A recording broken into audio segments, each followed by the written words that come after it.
High আসসালামু আলাইকুম everyone. আশা করি সবাই ভালো আছেন। আল্লাহর রহমতে আমিও ভালো আছি। আজকে আমি আপনাদের সাথে শেয়ার করব দারুণ একটি গ্রামীণ যে রেসিপি। এটি কিন্তু গ্রামের মানুষের কাছে খুবই প্রিয়, তাই আমি তাদের মতো করে রান্না করার চেষ্টা করব। এখানে আমি নিয়ে নিয়েছি সিম, বেগুন আর আলু। আমাদের বাড়ি থেকে পাঠিয়েছিল সিম আর বেগুন, সেই ছোট ছোট মরিচ বেগুনগুলি। আর এখানে আমি মাছ আর লাউ ডগাও ভালো করে ধুয়ে পরিষ্কার করে নিয়েছি। এখন আমি দিয়ে দিচ্ছি প্যানে তেল। এই তেলে দিয়ে দিব বেশ খানিক পেঁয়াজ কুচি। আজকের রান্নাটা কিন্তু গ্রামের একদম নানি দাদি মা চাষিদের হাতের রান্না, কারণ আমার অনেক দিনেরই শখ হয়েছে তাদের মতো করে রান্না করার, কারণ ওই রান্নাগুলো আমার কাছে খুবই প্রিয়। কারণ গ্রামের রান্নার যে একটা আলাদা স্বাদ সেটা কিন্তু শহরে পাওয়া যায় না। আমরা নর্মালি ভুনা ভুনা খাবার পছন্দ করি, কিন্তু এইভাবে রান্না করলে কিন্তু অসাধারণ টেস্ট। আর যেহেতু এখন গরমের সিজন পড়ে গেছে, এই ধরনের রান্না প্রায়ই গ্রামে হয়। আর গ্রামের মা চাষিদের রান্না কিন্তু এইভাবেই রান্না করে, তারা খুবই টেস্টি হয়। আপনারা অবশ্যই এই রেসিপিটি ফলো করে একদিন ট্রাই করে দেখবেন, ভালো লাগবে ইনশাল্লাহ।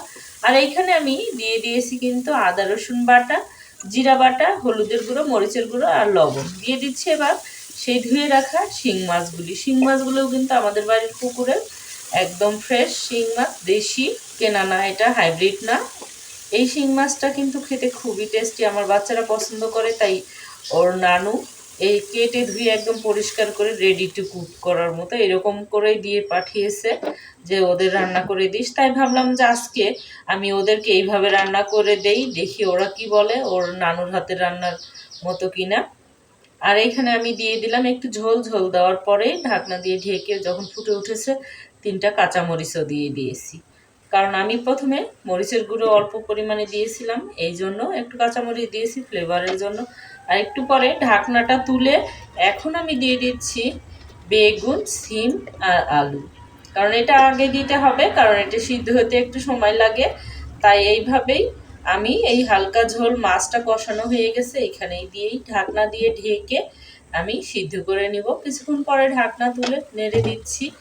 দেখুন আমার কিন্তু তরকারির কালার পরিবর্তন হয়ে আসছে, তার মানে সিদ্ধ হয়ে গিয়েছে কিন্তু একদম সুন্দর সিদ্ধ হয়ে স্যান্ড বের হয়েছে যে মশলার একটা, আর এই ফ্রেশ সবজিরও একটা সুন্দর ফ্লেভার কিন্তু আমি এখনই পাচ্ছি। আর এই যে আলুটা সিদ্ধ হয়ে গিয়েছে, তার মানে একদম কষানো শেষ। এখন আমি সম পরিমাণে ঝোল দিয়ে দিব। ঝোলটা আপনার ইচ্ছা মতো দিতে পারেন, বাড়িয়ে কমিয়ে। আমি একটু ঝোল ঝোল রাখবো, কারণ গরমের সময় একটু ঝোল ঝোল খাবারই পছন্দ। আর 3-4টা কাঁচামরিচও দিয়ে দিলাম। আমি আগেও 3টা দিয়েছিলাম, কিন্তু ভাবলাম যে একটু ঝাল কম হতে পারে, তা আর 3টা দিয়ে এই যে ঢাকনা দিয়ে ঢেকে ফুটে উঠেছে। এখন আমি দিয়ে দিব সেই লাউ ডগাগুলো। লাউ ডগাগুলো আমি দেখিয়েছিলাম একটা ভিডিওতে আপনাদেরকে, যে আমি পাতাগুলো নিয়ে ভাজি করেছি, আর এইখানে সেই ডগাগুলো দিয়ে দিচ্ছি।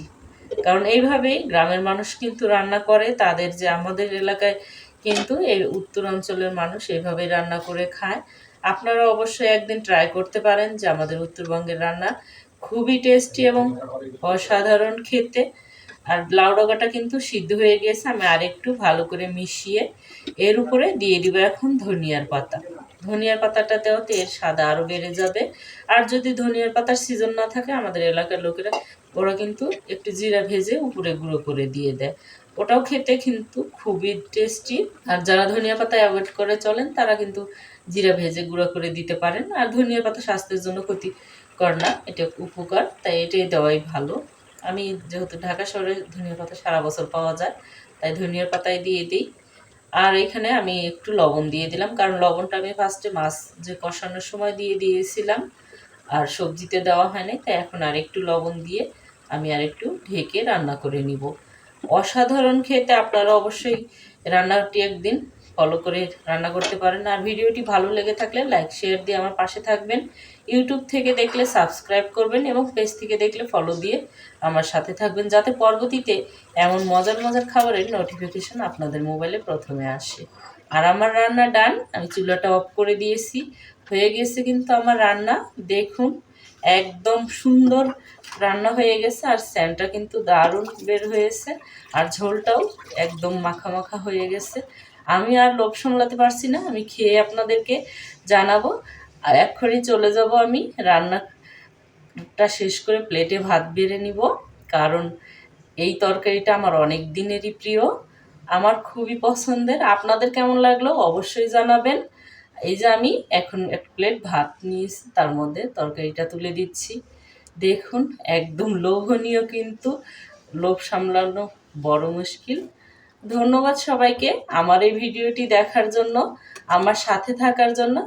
আর ভিডিওটি ভালো লাগলে অবশ্যই শেয়ার দিয়ে অন্যকে দেখার সুযোগ করে দিবেন। আমার একদম খেয়ে আপনাদেরকে বলছি দারুণ হয়েছে, কিন্তু খেতে অসম্ভব টেস্টি। Thanks for watching. আল্লাহ হাফেজ।